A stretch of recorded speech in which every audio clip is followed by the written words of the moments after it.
اقدامات پر تبادلہ خیال کیا گیا۔ بیان میں مزید کہا گیا کہ کویت کے وزیر خارجہ نے پاکستان کی حمایت، علاقائی امن اور استحکام کے لیے تعمیری کردار اور دونوں ممالک کے درمیان قائم گہرے برادرانہ تعلقات کو سراہا ہے۔ اچھا، یہ جو 12 نکاتی ڈیفنس فریم ورک ہے، جس کو اب کویتی کابینہ نے اس کی منظوری بھی دے دی ہے، اور کویت نے اس معاہدے کا ایک سرکاری گزٹ نوٹیفیکیشن بھی جاری کر دیا ہے۔ یہ جو معاہدہ ہے، اس کی جو بنیادی طور پر اس کی 12 شقیں ہیں، اور یہ جو شاہی فرمان ہے اس کی تفصیلات کویتی میڈیا سے شیئر بھی کی گئی ہیں۔ اخبار الانباء جو کہ کویتی ایک اخبار ہے، اس نے اس صدارت ان کا جو شاہی فرمان ہے اس کا متن جاری کیا ہے، جس کی پہلی شق کے مطابق معاہدے کا مقصد دفاع اور مسلح افواج کی تربیت کے شعبوں میں تعاون کی بنیادوں کا تعین کرنا ہے، اور مقامی قوانین اور ضوابط کے مطابق ان کی بین الاقوامی ذمہ داریوں کے تحت انجام دیا جائے گا۔ دوسری شق میں مختلف شعبوں میں تعاون کا ذکر ہے، جیسے فوجی تربیت، لاجسٹکس، تربیتیں، سکلز ایکسچینج، اور یہ بھی کہا گیا ہے کہ پاکستان اور کویت ٹیکنالوجی اور فوجی انٹیلیجنس کے شعبوں میں بھی تعاون کریں گے۔ دفاعی معاہدے کے مطابق تیسری شق میں عمل درآمد کے اصول وضع کیے گئے ہیں، جس کے تحت دونوں ملک باہمی مفاد اور ضروریات کو مد نظر رکھیں گے، اور اس میں کہا گیا ہے کہ دونوں فریقین مشترکہ سرگرمیوں کے لیے عمل درآمد کے سالانہ منصوبے بھی بنائیں گے۔ یہ جو تیسری شق ہے، ان فیکٹ وہی اس ساری صورتحال میں سب سے زیادہ اہمیت کی حامل ہے، کیونکہ یہ شق یہ ان فیکٹ اس بات کی جانب اشارہ کر رہی ہے کہ یہ معاہدہ جو ہے وہ بنیادی طور پر ایک زندہ دستاویز ہے، یعنی لیونگ ڈاکومنٹ ہے، جو اس کے سکوپ کو محدود رکھنے کی بجائے لامحدود بنا دیتی ہے۔ کہا گیا ہے اس شق میں باہمی مفاد یعنی میوچل انٹرسٹ اور نیڈز یعنی ضروریات، اس کی شرط رکھی گئی ہے، اور اس کے تحت دونوں ملکوں کو ہر سال ایک نیا ایکشن پلان بنانے کا اختیار دیا گیا ہے۔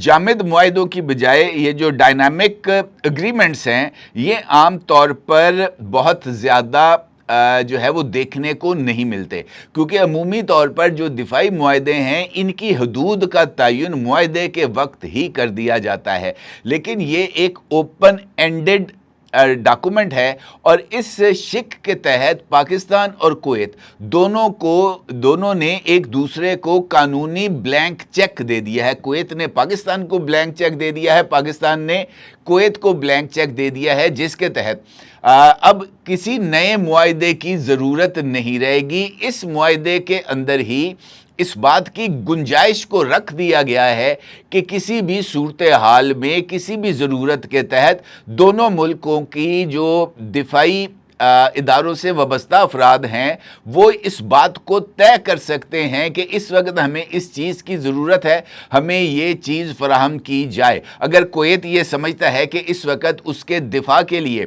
پاکستانی فوج کی مثال دے رہا ہوں آپ کو کہ کویت میں تعیناتی کی ضرورت ہے، تو کویت آفیشیلی پاکستان کے ساتھ رابطہ کرے گا، اور پاکستان اس ضرورت کو ملحوظ خاطر رکھتے ہوئے اس کا جائزہ لے کر اپنی ضروریات کو مد نظر رکھتے ہوئے فوج کی تعیناتی کی منظوری دے سکتا ہے، جس کے بعد جو فوج ہے وہ کویت کے اندر تعینات کی جا سکتی ہے۔ اسی طریقے سے ایئر فورس ہے، اسی طریقے سے نیوی ہے، جس کو استعمال کیا جا سکتا ہے۔ یہ وہ بلینک چیک ہے جو کہ اب استعمال کیا جا سکتا ہے۔ دوسرا اس کا اہم جز ہے ضروریات یعنی نیڈز۔ دیکھا یہ جائے گا کہ اگر ہم ایک معاہدے کے تحت کچھ معاملات کے اندر اپنی سروسز پرووائیڈ کر رہے ہیں تو اس کے اگینسٹ ہماری نیڈز کو کس طریقے سے ایڈریس کیا جائے گا، تو یہ ایک مشروط عمل ہوگا جس میں ہماری ضروریات یا ان کی ضروریات اور پھر ان ضروریات کے تحت جو اقدامات ہیں وہ کیے جائیں گے۔ مثال کے طور پر پاکستان کے اندر اس وقت آئل شارٹیج ہے، ڈیزل ہر روز مہنگا ہو رہا ہے، پیٹرول ہر روز مہنگا ہو رہا ہے، تو یہ پاکستان کی نیڈ ہے کہ پاکستان کو جو ہے وہ اس کی جو پیٹرولیم مصنوعات ہیں اس کی سپلائی لائن برقرار رہے اور مستقبل میں اس طرح کی کسی بھی ہنگامی صورتحال میں پاکستان کے پاس ایسے ریزروائرز موجود ہوں جن کو استعمال کیا جا سکے. اور کویت نے پاکستان کے اندر 10 ملین بیرل آئل کی سٹوریج کیپیسٹی قائم کرنے پر اتفاق کیا ہے، جس میں ہنگامی صورتحال میں پاکستان کو جو رائٹ آف یوز ہے وہ سب سے پہلے ہوگا. یعنی ایسی صورتحال میں پاکستان کی ضروریات ان ریزروائرز میں سے سب سے پہلے پوری کی جائیں گی اور بعد میں کویت اس کو ایکسپورٹ کرے گا. اس کا مطلب یہ ہے کہ یہ ہماری نیڈ تھی جس کو ایڈریس کیا گیا ہے اور پھر اس کے تحت پاکستان جو جوابی خدمات ہیں وہ انجام دے گا. یہ ایک اوپن اینڈڈ معاہدہ ہے. اس کے تحت اس معاہدے کی جو شق ہے جس میں ایکشن پلان کا ذکر کیا گیا ہے کہ سالانہ بنیادوں پر کیا جائے گا، وہ انفیکٹ اس بات کی گنجائش رکھتا ہے کہ یہ دیکھا جائے کہ کون کون سی ضروریات ہیں جن کا تعین کیا جانا ہے. مثال کے طور پر کویت یہ کہتا ہے پاکستان کو کہ ہمیں ڈرون ٹیکنالوجی کی ضرورت ہے. پاکستان اس وقت ترکیہ کی مدد سے یہ جو ڈرون سازی ہے اس میں خود کفالت حاصل کر رہا ہے.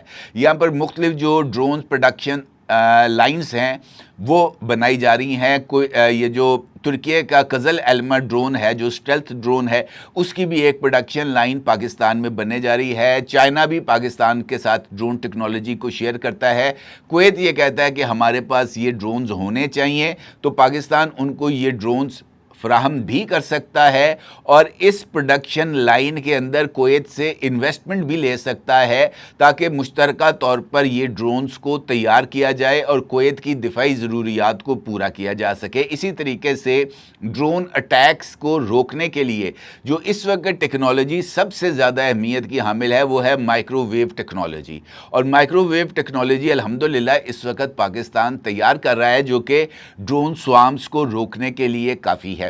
تو یہ جو آپشنز ہیں، یہ جو ایکشن پلان ہے اگلے سال کی ضروریات کو مد نظر رکھتے ہوئے یہ وہ کشن فراہم کرے گا جس کے تحت پاکستان اور کویت اپنے دفاعی تعاون میں اضافہ کر سکتے ہیں.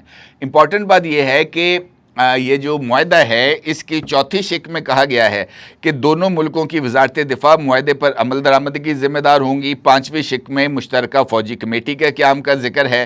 چھٹی شق میں مشترکہ سرگرمیوں سے متعلق حساس معلومات کو خفیہ رکھنے، جبکہ ساتویں شق انٹلیکچوئل پراپرٹی رائٹس کے بارے میں ہے. آٹھویں شق مالیاتی نظام سے متعلق ہے. نویں شق اہمیت کی حامل ہے جس میں کہا گیا ہے کہ یہ معاہدہ کسی بھی فریق کے ان کے حقوق یا ذمہ داریوں پر اثر انداز نہیں ہوگا جو دیگر بین الاقوامی معاہدوں کے تحت ان پر عائد ہوتی ہیں. جیسے پاکستان یہ کہتا ہے کہ ہم اس وقت انٹرنیشنل پیس کیپنگ مشن جو کہ اقوام متحدہ کے تحت ادا کر رہے ہیں وہاں پر ہماری فوج موجود ہے، ہم اضافی فوج جو ہے وہ کویت نہیں بھیج سکتے. مثال دے رہا ہوں. یا پاکستان اور سعودی عربیہ کے درمیان اسٹریٹجک میوچل ڈیفنس ایگریمنٹ موجود ہے اور اس معاہدے کے تحت ہم سعودی عرب کے دفاع کے ذمہ داری لیتے ہیں، ذمہ داری لے رہے ہیں. ایسی صورتحال میں جب سعودی عرب کو میں فوج موجود ہوگی ہم فوج تعینات نہیں کر سکیں گے. اور جو معاہدے کویت نے بھی اگر کسی ملک کے ساتھ کیے ہیں تو ہم اس کے اندر کسی طرح کی مداخلت نہیں کریں گے. امپورٹنٹ بات یہ ہے کہ اس کے بعد باقی معاہدے کے اندر اختلاف آ جائے تو اس کو کیسے دور کرنا ہے، اس طرح کا میکنزم ہے. جبکہ 11ویں شق ایک اور بہت بڑے آپشنز کے دروازے کو کھولتی ہے. 11ویں شق کے مطابق اس معاہدے میں کسی بھی وقت دونوں فریقین جو ہیں وہ تحریری رضامندی سے ترمیم کر سکتے ہیں. کسی بھی وقت چاہیں گے تو اس معاہدے کے سکوپ میں اضافہ بھی کیا جا سکتا ہے، اس میں کمی بھی کی جا سکتی ہے اور تحریری رضامندی کے ذریعے معاہدے کے جو متوازن شرائط اور دائرہ کار کے اندر تبدیلی کی کھلی اجازت دے دی گئی ہے. یہ ایک اور بلینک چیک ہے جو کہ پاکستان نے کویت کو اور کویت نے پاکستان کو دیا ہے. اچھا، اس سے جو سکوپ پر اثرات ہیں تو اس کے نتیجے میں پارلیمانی یا نیا قانونی عمل اس کو بائی پاس کیا جا سکتا ہے کیونکہ اس کے لیے صرف گورنمنٹ ٹو گورنمنٹ رابطہ اور رضامندی کی ضرورت ہے۔ معاہدہ آلریڈی انٹیکٹ ہے، دونوں ملکوں نے سائن کر دیا ہے، نافذ العمل ہے، اور یہ معاہدہ کتنے عرصے تک نافذ العمل رہے گا یہ ٹائم بارڈ نہیں ہے کہ جناب یہ معاہدہ 5 سال کے لیے ہے، 2 سال کے لیے ہے، 3 سال کے لیے ہے۔ یہ معاہدہ اس وقت تک نافذ العمل رہے گا جب تک دونوں ممالک میں اتفاق رہے کہ جناب ہم اس معاہدے پر عمل درآمد جاری رکھیں گے۔ کوئی ایک ملک کہہ دے کہ جناب ہم اس معاہدے سے باہر نکل رہے ہیں تو اس کے لیے بھی جو طریقہ کار ہے اس کا تعین کیا گیا ہے اس سارے معاہدے کے اندر۔ اس کا مطلب یہ ہے کہ اگر ترمیم کی جائے تو اس کے نتیجے میں سیکیورٹی تعاون کو انٹیلیجنس تبادلے سے آگے بڑھا کر اسٹریٹجک بیسز، مشترکہ ہتھیاروں کی پیداوار یا فوج کی مستقل تعیناتی تک بھی لے جایا جا سکتا ہے، اور اس کے لیے نیا معاہدہ ڈرافٹ کرنے کی ضرورت نہیں پڑے گی۔ محض ایک تحریری ترمیم یعنی ایک پروٹوکول یا ایک امینڈمنٹ کے ذریعے اس کا اضافہ کیا جا سکتا ہے، اور اس میں اس معاہدے کو اپ گریڈ کرنے کی جو کھلی گنجائش ہے وہ رکھی گئی ہے تاکہ جناب کسی طرح کی صورتحال پر کوئی اثر نہ پڑے۔ اس کا مطلب یہ ہے کہ پاکستان اور کویت کے درمیان طے پانے والے اس معاہدے کی کلاس نمبر 3 اور کلاس نمبر 11 کا امتزاج اس معاہدے کو محض ایک سیکیورٹی پیپر نہیں رہنے دیتا بلکہ اسے ایک لچک دار ڈیفنس فریم ورک میں بدل دیتا ہے۔ یہ دونوں فریقین کو یہ طاقت دیتا ہے کہ وہ وقت اور حالات کی ضرورت کے مطابق معاہدے کو دوبارہ اثر نو ترتیب دے سکیں اور اس کا دائرہ جتنا چاہے مرضی پھیلا سکیں، اور اس کے اندر کسی طرح کی کوئی حدود و قیود نہیں ہوں گی۔ تو سعودی عرب کے ساتھ پاکستان کا جو معاہدہ ہے وہ اپنی جگہ پر اہمیت کا حامل ہے، کیونکہ اس میں پاکستان نے سعودی عرب کے دفاع کی ذمہ داری لی ہے۔ اس بات کا ذکر کیا گیا ہے کہ سعودی عرب پر حملہ پاکستان پر اور پاکستان پر حملہ سعودی عرب پر حملہ تصور کیا جائے گا۔ تو اس کا مطلب یہ ہے کہ وہ ایک بالکل الگ ڈاکومنٹ ہے، ایک الگ ایگریمنٹ ہے، یہ ایک بالکل الگ ایگریمنٹ ہے اور دونوں کا اس کے براہ راست کوئی تعلق نہیں۔ البتہ اس معاہدے کے اندر جو لچک ہے اس کی خاصی گنجائش رکھی گئی ہے، اور تعاون کو ضروریات کے ساتھ مشروط کر کے پاکستان نے کویتی سرمایہ کاری کا جو راستہ ہے اس کو بھی کھول دیا ہے، اور مجھے ایسے لگتا ہے کہ یہ جو صورتحال ہے یہ پاکستان کے لیے انشاءاللہ ایک بڑی گیم چینجنگ ڈیولپمنٹ ثابت ہو سکتی ہے۔ اپنی جگہ ضرور اظہار کیجیے گا۔ آپ کو بہت شکریہ۔ اللہ حافظ۔ 999 کمیونیکیشن، ڈیجیٹل میڈیا اور یوٹیوب چینلز کی دنیا میں بڑی کامیابیاں سمیٹنے کے بعد اب ویب نیوز، ویب چینل اور یوٹیوب نیوز چینل کی طرف قدم بڑھا رہا ہے، جس کے لیے ہمیں ملک بھر میں رپورٹرز کی ضرورت ہے۔ خواہش مند حضرات و خواتین نیچے دیے گئے نمبر پر رابطہ کریں۔ What's app +92 309 1226 999